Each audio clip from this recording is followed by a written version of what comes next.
মন্দির মানে কি? গৃহ মানে ঘর। মন্দির মানে কি? ঘর। কোন ঘরটাকে মন্দির বলা হয়?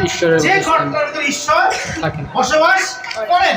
অন্য ঘরটাকে মন্দির বলা হয় না, কিন্তু ঈশ্বর যে ঘরে বসবাস করেন সেটাকে কি বলা হয়? তাহলে তুমি কি? তুমি সেই ঈশ্বরের ঘর মানে মন্দির। তাহলে তোমার মূল্য ঈশ্বরের কাছে কতখানি? তোমার মূল্য আমার কাছে না থাকতে পারে, বাইরে একজনের কাছে থাকতে না পারে, কিন্তু ঈশ্বরের কাছে তোমার মূল্য কি? তুমি ঈশ্বরের ঘর মানে বিশ্রামের জায়গা। তো ঘর মানে কি? বিশ্রামের জায়গা। ঠিক আছে, সেখানে ঈশ্বর সেখানে বিশ্রাম দেবেন, তোমার সঙ্গে কথা বলবেন, তোমার সাথে খাবেন, তোমার সাথে চলবেন, তোমার সাথে থাকবেন। এটা হলো ঈশ্বরের কাজ। এখানে কে থাকেন তোমার ভিতরে? ঈশ্বর থাকে। তাহলে তোমার মূল্য কতটুকু? অনেক। ঠিক বুঝো? এটা বুঝো?